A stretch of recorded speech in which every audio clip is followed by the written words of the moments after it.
आइए अब हम लोग ना इंड एज 23 पे बोरोइंग कॉस्ट पे कुछ सम बनाते हैं। तो आप लोग स्क्रीन पे देखिएगा। अभी मेरे साथ साथ तो आप पेन एंड पेपर पे मत नहीं लिख पाएंगे, जैसे ही मेरा सम्स कंप्लीट हो जाएगा सारा, उसके बाद आप पेन एंड पेपर पे लिख करके अपना सॉल्यूशन देख लीजिएगा, तब तक आपको ये पीडीएफ मिल जाएगा। आइए क्वेश्चन पढ़ते हैं। आप क्वेश्चन नंबर पे मत जाइए, क्वेश्चन इंस्टीट्यूट के मैट के हिसाब से लिखा हुआ है। X limited commence construction of a plant, qualifying asset साफ लिख दिया, ऑन 1 सितंबर 2021, estimated to cost 10 crore। For this purpose X has not raised any specific borrowing, fantastic, general borrowing की कहानी बनेगी। It intends to use general borrowing where weighted average cost of capital is 11%, सारा doubt खत्म। 11% on the expenditure हम लोग capitalise करेंगे। Total borrowing cost incur during the period 1 सितंबर से लेकर के 31 मार्च तक 6 महीना में 0.5 crore। 0.5 crore से ऊपर इंटरेस्ट कैपिटलाइज आप नहीं कर पाओगे। इंड एज 23 में साफ लिखा हुआ है कि interest capitalised can not be more than actual interest incurred. आगे other relevant details are cost of construction accrued September, October, November, December, Jan, Feb, March. Cash outflows which is paid in advance at the start of the month, सितंबर, अक्टूबर, नवंबर, दिसंबर में कुछ नहीं, जनवरी, फरवरी में कुछ नहीं, मार्च। अब ये एक बहुत बड़ा प्रॉब्लम है, हम लोगों ने अलग से क्लास में कभी डिस्कस नहीं किया, बट क्लास के डिस्कशन से ये ऑटोमेटिक सामने आ जाता है कि कंस्ट्रक्शन कॉस्ट कितना अक्रू हुआ उस पे इंटरेस्ट कैलकुलेट होना चाहिए, और हम जितना पॉकेट से पेमेंट किए उस पे इंटरेस्ट अक्रू होना चाहिए। तो the answer is very clear, हम जितना पेमेंट करेंगे उसके हिसाब से ही तो मेरा इंटरेस्ट कॉस्ट लगेगा ना। मेरे तो कैश आउटफ्लो पे ही मेरा इंटरेस्ट कॉस्ट लगेगा ना। बैंक ने मेरे को रुपया कैश में दिया तब ना वो मेरे से इंटरेस्ट लेता है, उसी इंटरेस्ट को ही तो हम कैपिटलाइज करते हैं ना। तो अगर हम लोग को जनरल बोरोइंग पे इंटरेस्ट रेट मल्टीप्लाई करने की जरूरत पड़ेगी कि भाई expenditure on the asset into capitalisation rate में expenditure on the asset recorded in the books as accrued या expenditure on the asset which is paid by me. समझ पा रहे हो कौन सा वाला एक्सपेंडिचर लेना पड़ेगा? तो इसमें एकदम एविडेंट है, क्लियरली लिखा हुआ नहीं है, वैसा एविडेंट नहीं है, लेकिन अगर आप फील करोगे चीजों को तो ये क्लियर है कि एक्सपेंडिचर में कैश फ्लो के बेसिस पे इंटरेस्ट कैलकुलेट होना चाहिए। पढ़ते हैं आगे क्या बोलता है। Based on the above information, discuss the treatment of borrowing cost as per cash outflow basis and accrual basis, and also suggest the appropriate amount of interest that should be capitalized to the cost of the plant and in the financial statement for the year ended 31 मार्च 2022। तो मैंने आपको बता दिया। अब institute ने इसको किस किस तरह से लिखा है, थोड़ा सा आप इतना सारा ज्ञान तो लिख नहीं पाएंगे, ठीक है, बट एक चीज क्लियरली दिमाग में रखना कि कैश फ्लो के बेसिस वाला इंटरेस्ट ही कैपिटलाइज होगा, ठीक है। अब क्योंकि डिस्कशन का वो बना दिया कि भाई आप लोग डिस्कस करके बताओ कि क्या होना चाहिए, तो इन्होंने दोनों का पॉइंट ऑफ व्यू सामने रखा और उसके बाद कैश फ्लो वाले चीज को इन्होंने आंसर में दिया। पहला लाइन इन्होंने लिखा, if the funds are borrowed generally and some are used to obtain the qualifying asset, the entity will use the capitalization rate on the expenditure of the asset। जो हमने पहला लाइन आपको बोला, the capitalization rate should be the weighted average cost of capital। However, an entity shall exclude from this calculation borrowing cost applicable to borrowing made specifically for the purpose of obtaining the qualifying asset until substantially all the activities necessary to prepare the asset for are complete। ये बेकार line है, इसमें लिखा है special borrowing cost को general borrowing में include नहीं करते। नॉर्मल बात है, ये लिखने की जरूरत नहीं है। The amount of borrowing cost that the entity capitalises shall not exceed the actual borrowing cost, जो मैंने आपको बोला। तो ये लिख दिया पूरा सारा बात सजा करके, बट अभी भी क्लियर नहीं किया कि एक्सपेंडिचर इनकर्ड में अक्रूड एक्सपेंडिचर लेना है या पेड एक्सपेंडिचर लेना है। आइए आगे क्या लिखता है देखते हैं। तो पहला लाइन तो सिंपल 2 पैराग्राफ में आप लिख देना, वर्ड बाय वर्ड तो ऐसा नहीं लिख पाओगे, 2 पैरा जो सिंपल हमने बोला था वो आप लिख पाओगे. In this context A question arises whether such expenditure should be based on accrued cost or cash outflows. To contrast these two alternatives, presented below is the computation of borrowing cost based on both the alternatives. आइए वो क्या बनाता है देखते हैं. 150 का खर्चा accrue हुआ फर्स्ट मंथ में, 3 लाख का हमने पेमेंट किया. ये 1 सितंबर को अक्रू हो गया था तो उसके हिसाब से 7 मंथ का वेटेड एवरेज कर दिया गया. 0.5 में 6 मंथ का वेटेड एवरेज कर दिया गया. वैसे ही कैश आउटफ्लो पे भी वेटेड एवरेज कर दिया गया. 1.5 पे 5 महीना का किया गया. अकॉर्डिंगली सारा जो कैलकुलेशन किया गया उसके हिसाब से वेटेड एवरेज एक्सपेंडिचर इज 2.74 और कैश फ्लो में 4.02. अब अगर आप 2.74 पे 11% लगाओगे तो 0.3 करोड़ आएगा और 4.02 पे आप अगर 11% लगाओगे तो 0.44 करोड़ आएगा. तो ये इतना बड़ा डिफरेंस है. अब वो लिखता भी है, thus there is a wide variance in the amount of borrowing cost to be capitalized based on accrual basis and cash basis. Thus divergence is experienced during the implementation of large projects. फालतू बात. For example, an advance given to supplier involves upfront payment of cash outflows. Actual expenditure धीरे धीरे होता रहता है. तो ये तो उन्होंने सारा बात लिख दिया कि ऐसा ऐसा होता है. कंक्लूजन अभी तक नहीं दिया. अब आता है conclusion. As per paragraph 18, expenditure on the qualifying asset include only those expenditure that have resulted in payment of cash, transfer of other assets, or the assumption of interest-bearing liabilities. Expenditures are reduced by progress payment received in connection with the asset. The average carrying amount as during the period include the borrowing cost previously capitalized. Normally reasonable approximation. ठीक है, ये normal बात लिखा भाई. क्या क्या चीज हम कैपिटलाइज करते हैं. अब लिखता है where cash has been paid but the corresponding cost has not yet accrued, interest becomes payable on the payment of cash. जो मैंने आपको बोला, आप बैंक से लोन ले लेते हो, बैंक तो आपको इंटरेस्ट पेमेंट चालू कर देता ना meter ji. Therefore the amount so paid should be considered for determining the amount of interest eligible for capitalization subject to fulfillment of other conditions. Accordingly, in the present case, interest should be computed on the basis of cash flows rather than on the basis of interest accrued. Therefore, interest eligible for capitalization is 0.44. फिर ये borrowing cost should not be more then 0.5 crore. तो ये इन लोगों का solution का presentation का तरीका था. दोनों तरीका से इंटरेस्ट निकाल करके बता दिया. बोला कि इसमें डिफरेंस है, देख लो. डिफरेंस का रीजन ऑब्वियसली कैश पेमेंट पहले हो रहा है, अक्रूवल बाद में हो रहा है. कौन सा कैपिटलाइज करेंगे? The answer is cash payment वाला. आइए नेक्स्ट क्वेश्चन देखते हैं. तो ये इंटरेस्टिंग क्वेश्चन था. आगे, Harish Construction Company is constructing a huge building project consisting of 4 phases. It is expected that full building will take several years, but phase 1 and phase 2 the building will be operational as soon as they are completed. तो इनका interest capitalisation हम stop कर देंगे phase 1 phase 2 का once they are completed.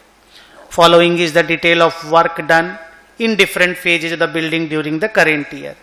Cash expenditure purchase 34, 64, 55, 68. Total expenditure 221. 200 का ही हम लोगों ने लोन लिया, बाकी 21 साफ लिखा हुआ इंटरनल फंडिंग से हमने पे किया. After taking substantial period of construction at the mid of the current year, phase 1 and phase 2 has become operational. Find out the total amount to be capitalised और to be expensed during the period. आगे, अब क्योंकि 4 asset है तो interest को proportionately आपको बांटना पड़ेगा. आपके पास ऑप्शन नहीं है. फेज 1 फेज 2 में 2 असेट बन रही है, मान लो phase 1 asset, phase 2 another asset, phase 3 phase 4 में मान लो 2 और असेट बन रही है. तो आपका टोटल इंटरेस्ट इनकर्ड हुआ 200 लाख इंटू 15%, 30 लाख रुपया. फेज 1 फेज 2 में आपका एक्सपेंडिचर था 98 लाख. फेज 3 फेज 4 में था 123 लाख. इन्होंने 2 पार्ट करके बनाया, आप इसको 4 पार्ट करके भी बना सकते हो. Phase 1 phase 2 phase 3 phase 4.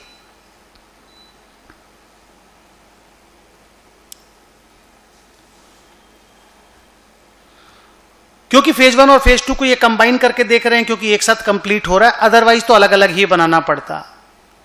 तो 30 लाख इंटू 98, ये देखो 30 lakh interest into 98 by 221 is the interest incurred on phase 1 and phase 2. 30 lakh into 123 by 221 is the interest incurred on phase 3 and phase 4. तो ये जो इंटरेस्ट है 1669 वाला, ये तो पूरा कैपिटलाइज होगा पूरा, और ये जो 133317 है ये आधा कैपिटलाइज होगा 50%, क्योंकि इसमें 6 महीना के बाद asset ready to be put to use हो गया था, तो उसके बाद का इंटरेस्ट कैपिटलाइजेशन सीज हो जाता है। तो इन्होंने लिखा देखो, since phase 1 and phase 2 became operational in the mid of the year, half will be capitalized and half will go to P&L. Phase 3 and phase 4 का पूरा 1669 will be capitalized because अभी तक asset ready नहीं हुआ है, so no part of this interest should be charged to profit and loss. So एक easy सा, बहुत ही आसान सा क्वेश्चन हम लोगों ने देखा, जहां पे एक ही कॉन्सेप्ट यूज किया गया कि 4 एसेट हैं, एक लोन है, लोन कम है, थोड़ा इक्विटी का पैसा भी यूज हुआ है, तो इंटरेस्ट को प्रोपोर्शनेटली बांट देना चाहिए, उन्होंने बांट दिया। अच्छा, मैं जो आपको बोल रहा था कि इसको आप ऐसा भी कर सकते थे, 34 64 देखते जाओ, 34 64 55 68, तो 34 64 55 और 68, phase 1 2 phase 3 phase 4, total interest था 30 लाख रुपया, तो 30 लाख को प्रोपोर्शनेटली बांट दिया प्रोपोर्शनेटली, फेज 1 का इंटरेस्ट, फेज 2 का इंटरेस्ट, फेज 3 का इंटरेस्ट, फेज 4 का इंटरेस्ट, फिर यहां पे लिख दिया कैपिटलाइज्ड P&L, ऐसा टेबल बना दिया। इसका जो इंटरेस्ट आया कितना आएगा बोलो, 30 लाख इंटू 34 डिवाइडेड बाई 221, ये टोटल 221 है ना, 8 5 13 6 17 21 2 3 2 5 6 5 11 5 5 22, ये देखो 30 लाख इंटू 34 डिवाइडेड बाई 221, 4,61,538, 4,61,538, इसका आधा कैपिटलाइज्ड आधा PL। सिमिलरली इसको भी निकाले सेम तरीका से, आधा कैपिटलाइज आधा P&L, इसका निकाले पूरा कैपिटलाइज, इसका निकाले पूरा कैपिटलाइज, ऐसा भी टेबल बना के भी सॉल्यूशन को प्रेजेंट कर सकते थे। इंस्टीट्यूट ने क्या किया, फेज 1 फेज 2 को एक साथ कर दिया, फेज 3 फेज 4 को एक साथ कर दिया, same result. Substance over form में जाओ, फॉर्म अलग अलग था, दोनों सब्सटेंस में एक ही बात कर रहे हैं। आइए नेक्स्ट क्वेश्चन को देखते हैं। लिखता है LT limited is in the process of constructing a building, construction process is expected to take about 18 months, 1 जनवरी से लेके 30 जून।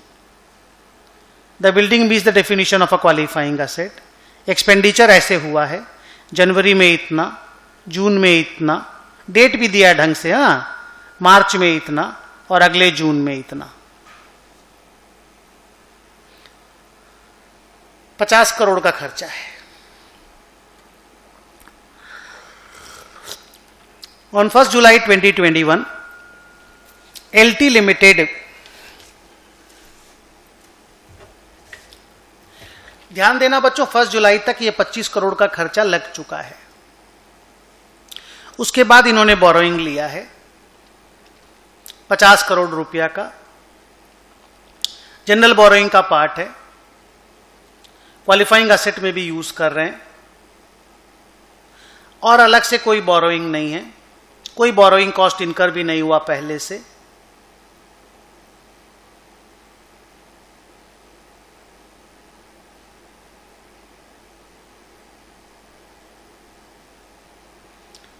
and did not incur any borrowing cost before that date. LT Limited incurred 25 crore रुपया of construction cost before obtaining the general borrowing on 1st July, pre-borrowing expenditure, and 25 crore after. हाँ, तो दिख ही रहा है साफ साथ, ये बिफोर बोरोइंग था या आफ्टर बोरोइंग था, but that doesn't make a difference. आगे चलते हैं।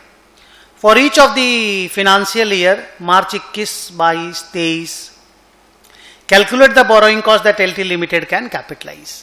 तो अब ये देखो, मार्च 2021, ऑल्दो हम ये खर्चा कर चुके थे जनवरी से मार्च वाला, लेकिन तब हमारा कोई लोन ही नहीं था। अगर लोन ही नहीं है तो हम कैसे कोई इंटरेस्ट कैपिटलाइज करेंगे? तो मार्च 2021 में तो कोई इंटरेस्ट कैपिटलाइज होगा नहीं। लेकिन 21-22 में जुलाई में मेरे पास लोन आ गया था और लोन का इंटरेस्ट रेट उन्होंने दिया है कि नहीं दिया है, 10% रेट उन्होंने दिया है और मेरा एक्सपेंडिचर लगना चालू हो गया। तो मेरा ब्याज भी लगना चालू हो गया, मेरा एक्सपेंडिचर भी लगना चालू हो गया था, हमारा एक्टिविटी ऑफ कंस्ट्रक्शन भी चालू हो गया था, मेरे को कैपिटलाइजेशन करना चालू कर देना पड़ेगा। तो 21-22 में आप देखो ये जो 20 करोड़ का ये वाला जो खर्चा है ये तो 31 मार्च को हुआ, तो इस एक्सपेंडिचर पे तो कोई इंटरेस्ट कैपिटलाइज नहीं होगा। लेकिन ये जो दोनों खर्चा है ये मेरे बोरोइंग के पहले हो गया था।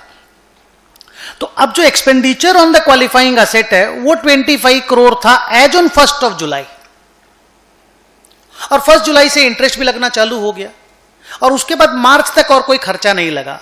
तो 1 जुलाई से लेकर के 31 मार्च मतलब जुलाई, अगस्त, सितंबर, अक्टूबर, नवंबर, दिसंबर, जनवरी, फरवरी, मार्च, पूरा 9 महीना का 10% इंटरेस्ट कैपिटलाइज होगा। तो अगर मैं सीधे सीधे कॉन्टेक्स्ट में बोलूं तो 2020-21 में there will be 0 interest to be capitalised, और 2021-22 में आप बोल सकते हो 25 crore into 10% into 9/12, 25 crore into 10% into 9 divided by 12, 2.22।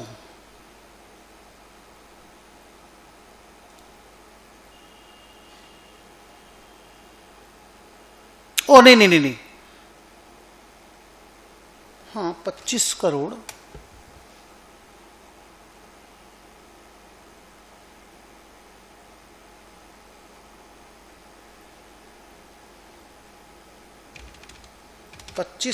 Into 10% into 9 divided by 12, हाँ 1.875 करोड़ इतना इंटरेस्ट मेरा कैपिटलाइज होगा। भाई 2.22 मेरा कैलकुलेटर पे आया, कैसे आया तो मैं देखा रॉन्ग हो गया, और लिख रहा है ये लोग भी वही है, 5 करोड़ पे 9/12, 20 करोड़ पे 9/12, और ये जो 20 करोड़ रुपए खर्चा हुआ क्योंकि ये 31 मार्च को खर्चा हुआ, इस पे कोई इंटरेस्ट कैपिटलाइज नहीं होगा। तो दैट इज क्लियर। अब आया क्वेश्चन 22-23 का। 22-23 में क्या हुआ कि ऑलरेडी मेरा 45 लाख का खर्चा इनकर हो चुका था। सर कैसे? 25 तो जुलाई तक, फिर 20 करोड़ हम और खर्चा कर दिए थे, तो 45 करोड़ खर्चा कर दिए थे, और प्लस 1.875 करोड़ मेरा और खर्चा हो गया था ब्याज के नाम का। तो 46.875 crore is the expenditure incurred on the qualifying asset. आपने पढ़ा होगा कि interest previously capitalised forms part of the expenditure on the qualifying asset. तो 25 करोड़ जुलाई के पहले खर्चा कर दिए थे, 20 करोड़ हम लोग मार्च में खर्चा किए, और 1.875 करोड़ ब्याज का खर्चा किए। तो अगले साल 46.875 करोड़ पे इंटरेस्ट कैपिटलाइज कैलकुलेशन होगा एट द रेट ऑफ 10%, जब तक असेट रेडी नहीं होता है। एक बार मैं क्वेश्चन में वापस जाता हूं। उसके बाद बोलता है सीधा 30 जून को खर्चा हुआ, और असेट शायद 30 जून को रेडी भी हो गया था ना। असेट कब रेडी हुआ? हाँ 30 जून को रेडी भी हो गया था। हाँ असेट 30 जून को रेडी भी हो गया था, और लास्ट वाला खर्चा सीधा 30 जून को ही हुआ।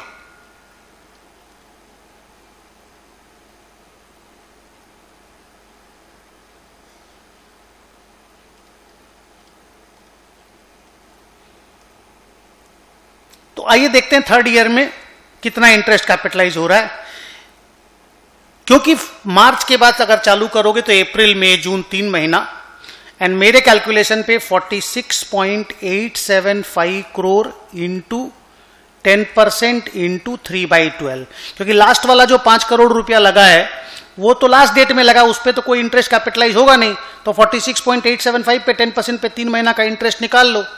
तो 46.875 crore into 10% into 3 divided by 12 is 1.21875। कैसे हुआ? मेरा नहीं आया, फिर से देखो 46.875 crore into 10% into 3 divided by 12, 1.1718। ये रहा देखो 1.171875 आया, वो 1.172 करोड़ लिखा है इन्होंने। तो सर ये लोग इतना कैलकुलेशन क्यों किया? आप इतना शॉर्टकट में कर दिए। ये लोग पार्ट करके दिखा रहा है, 1 जनवरी पे 3 महीना, इस पे 3 महीना, ऐसे करके दिखा रहा है। हम लोग टोटल करके एक साथ बना दे रहे हैं, क्योंकि टोटल करने में इजी होता है। तो हम वैसा करके बना दिए। तो सर वैसा प्रेजेंटेशन विल डू जैसा आपने किया, obviously yes, same, all the same. Again I am saying substance over form आप डायरेक्टली आराम से निकाल सकते हो। जो 2 लाइन मैंने लिखा, एक ये वाला फॉर 20 to 23, और कहां गया वो वाला,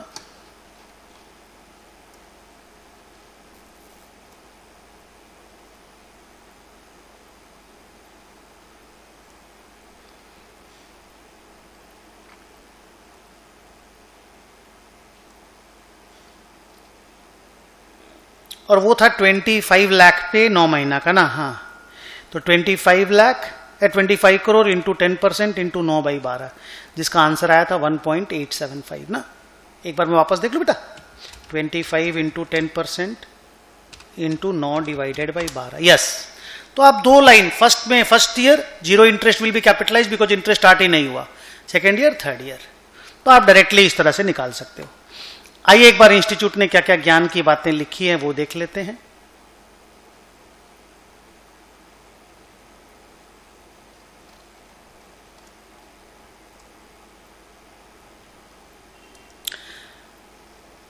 पहला लाइन उन्होंने लिखा कि नो कैपिटलाइजेशन बिफोर 1 जुलाई, जुलाई से मार्च तक,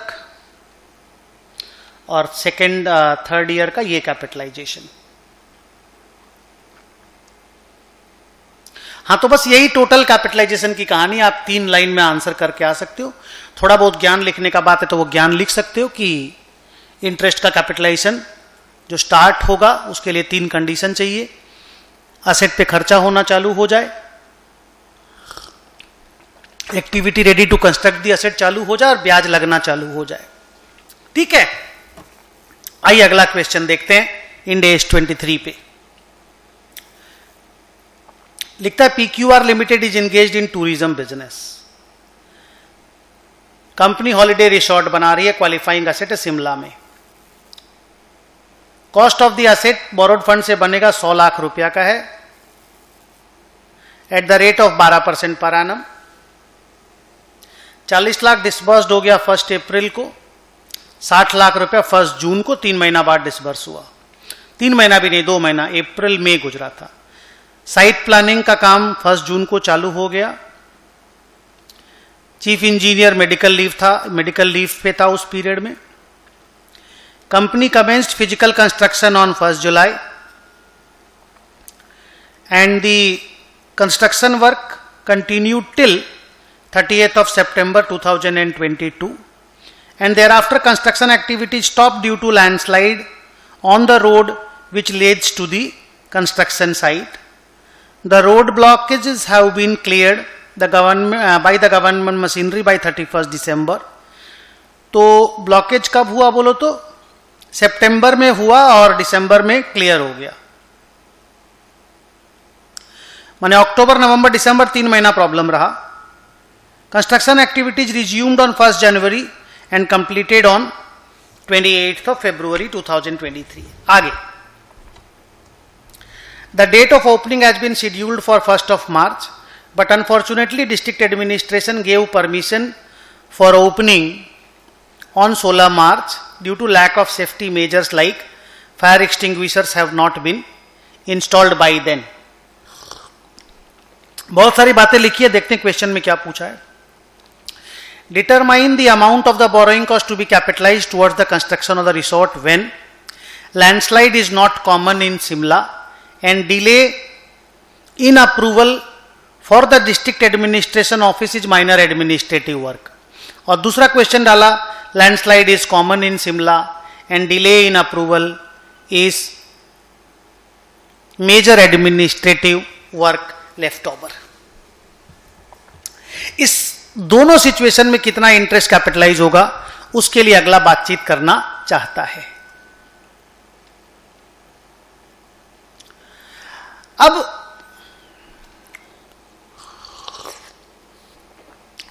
वन मिनट,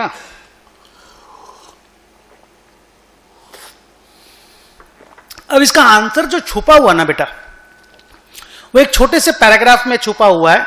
आप उस पैराग्राफ का अगर टेक्स्ट से रीडिंग करोगे तो आपको वो पैराग्राफ दिखाई देगा। मैं आपके लिए पढ़ता हूं इंस्टीट्यूट ने क्या क्या कहां कहां पर लिखा। तो पहला उन्होंने लिखा कि बोरोइंग कॉस्ट का कैपिटलाइजेशन चालू होगा when all these three conditions are met, expenditure incurred, borrowing cost incurred, activities for construction started.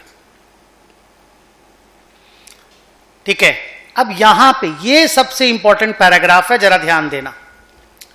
Further an entity also does not suspend capitalising the borrowing cost when a temporary delay is a necessary part or of the process of getting an asset ready for its intended use. For example, capitalization continues during the extended period. ध्यान दो, capitalization continues, इस text में ही answer है। Capitalization continues during the extended period that high water levels delay construction of a bridge if such high water levels are common during the construction period. तो अगर common word आ गया तो समझ लो capitalisation continue रहेगा, आपको suspend करने की जरूरत नहीं है। तो अगर आप क्वेश्चन को देखोगे तो उन्होंने लिखा लैंडस्लाइड इज कॉमन यहां पे, इसका मतलब 2 नंबर आंसर में कैपिटलाइजेशन सस्पेंड नहीं होगा, नो सस्पेंशन, और 1 नंबर आंसर में कैपिटलाइजेशन 3 महीना के लिए सस्पेंडेड रहेगा। That's it.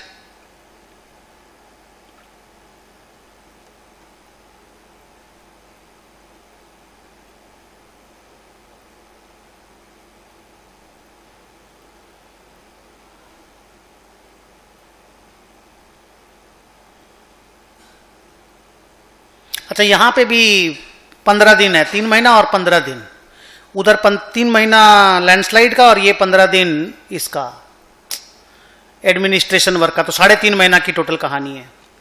आइए आगे देखते हैं उन्होंने क्या लिखा। An entity shall cease capitalising the borrowing cost when the asset is ready to be put to use, all the activities are completed. Further Ind AS 23 says that the asset is normally ready when the physical construction of the asset is complete. ये बेकार बात, although the routine administrative work are pending. In this given case 1 जून को हम लोगों का सारा काम complete हो गया था, इसलिए कैपिटलाइजेशन माने क्या नाम, तीनों कंडीशन फुलफिल हो गया था, इसलिए 1 जून को कैपिटलाइजेशन चालू कर देना चाहिए।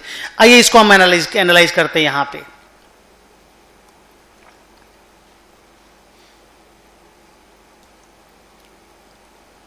देखिए, वर्क कमेंस्ड ऑन 1 जून, आदमी लीव पे चला गया था इसलिए कंस्ट्रक्शन चालू नहीं हुआ।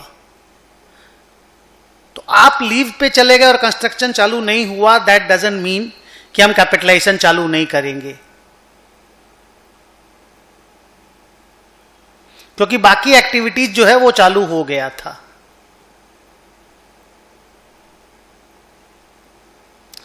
प्लानिंग वर्क तो चालू हो ही गया था, कंस्ट्रक्शन वर्क भले चालू नहीं हो। अब यहां पे देखो वो दोनों answer, when the landslide is not common, in such A situation suspension will be taken for 3 months from October to December and cessation shall stop at the time of completion of the physical activities। तो कहानी हुआ कि 1 जून से लेके 30 सितंबर तक, और then 1 जनवरी से 28 फरवरी तक इंटरेस्ट कैपिटलाइज होगा। बाकी पीरियड में जब काम नहीं हुआ तो सस्पेंडेड रहेगा। तो कितना महीना हुआ देखो, तो जून में हम लोग का काम चालू हुआ, सितंबर में फिर लैंडस्लाइड हो गया, और इसमें सस्पेंशन होगा। तो जून जुलाई अगस्त सितंबर, जून जुलाई अगस्त सितंबर 4 महीना का इंटरेस्ट, इधर जनवरी और फरवरी 2 महीना का इंटरेस्ट, उधर 3 महीना और उधर जो हाफ मंथ वो सस्पेंडेड रहेगा। तो आपको 6 महीना का इंटरेस्ट खाली कैपिटलाइज करने मिलेगा। तो 100 लाख इंटू 6/12 इंटू 12%, 6 लाख रुपया कैपिटलाइज होगा। लेकिन अगर landslide common in Shimla and delay is a major administrative work, जो delay in approval from district administration is major administrative work left over, तो इन दैट केस हम लोगों को कुछ सस्पेंशन करना नहीं, 6 महीना भी कैपिटलाइज होगा, 3 महीना भी कैपिटलाइज होगा, वो जो लास्ट का 0.5 मंथ है वो भी कैपिटलाइज होगा। तो 9.5 मंथ का इंटरेस्ट कैपिटलाइज होगा।